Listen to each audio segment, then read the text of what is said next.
Hey guys, Jason Samkoviak, Traditional Bow Hunting Wilderness Podcast. Still here in Missouri. We are on night 1, 2, third night. We've been here for 2 mornings and 3 nights. So 2.5 days. Seeing deer every single time, every sit. Passed on a nice little, well, whatever it was, 3 or 4 point. Yesterday, last night, I ended up having a 6 point come up right behind me. We had snow, half-inch of snow come in that morning. Well, it melted out, and as it was melting, so noisy, so wet, you couldn't hear nothing. He was 10 yards behind me. I went to reach around to grab my bow, and I slowly turned back to look for him. He was staring right at me and busted me. So he was downwind too. And then this morning, didn't see anything. None of us saw anything. We've been, each one of us, me, Steve, and Joe, every single day have been seeing deer. Joe killed a doe. Everybody's been having opportunities and seeing deer, but not this morning. So I went to go to a new place. I'm headed to a new place every single time I'm hunted. I haven't hunted the same place twice yet. I don't intend to. But the place I wanted to go to this afternoon turned out to be a bust. And I was kind of pressed for time, knowing there's a storm coming tonight. I wanted to get in the woods quick. So I went back to a spot another spot I thought would be good. And it turns out that it's probably okay. But what we have here is with a big ridge right here that runs around here. And it's got a good valley down here in the bottom of it. And I'm on this little finger. This is a finger that comes off of here, right here.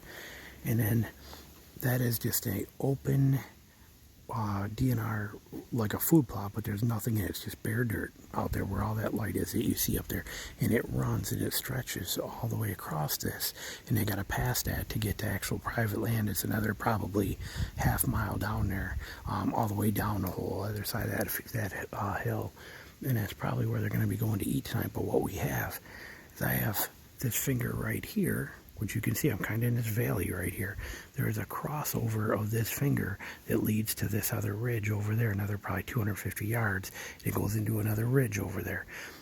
The wind is blowing this way, okay? As I'm standing here, the wind is blowing this way at me, but I'm expecting those deer to come from that other ridge, cross over to this on his finger, to cross over use this finger to get from that ridge to this finger, and then side hill their way down here, coming in, crossing here, and working their way up and along the side of that ridge to head up over that way after dark. But there's a lot of acorns in here. I'm hoping they're going to stage in this area. Now the wind, like I said, is going that way. I'm expecting a deer to come from that way. But what I'm doing, you notice I'm kind of down here a little bit. See, there's the top of that finger. And then there's the other side with the ridge. Here's the valley. I'm kind of down, tucked into this part here. You can see the finger runs out. What I'm hoping happens is, even though the wind is going that way, I'm hoping, and it's proving to be true, the wind is hitting this wall and sending my scent down there. I'm not expecting anything to come from there. It's just that bottom. Now, they very well could, don't get me wrong, but I'm expecting them to be up here high.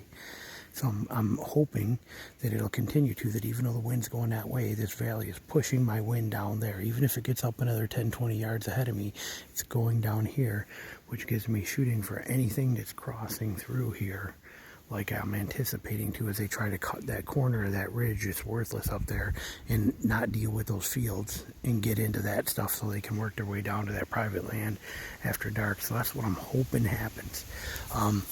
It's kind of a cheater system. I'm trying to kind of make the wind do what I want it to do rather than what it's supposed to do. And I'm using the terrain to do that. I don't know if it's going to work or not. We're going to see. But that's the intent. Like I said, wind's going that way. I'm trying to push it that way, for my scent anyway. And I get these deer coming through here. So a lot of good sign. Feeling pretty good. We got a storm with 3 inches of snow coming, starting in about 2 hours.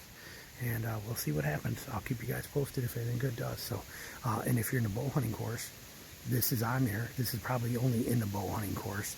But if I do decide to put it on YouTube, if you want to learn this, you're going to see a detailed overhead aerial topo map where I'm going to show you exactly what I did, why, and how I ended up in this exact spot and why I went here. So that way you can use that. If it works out good, it may be a perfect tactic for your toolbox to move that wind, let the deer feel that they have that wind going right in their face, but the wind is actually carrying the terrain's carrying me out of there and giving me access to them. So we'll see what happens. All right, thanks.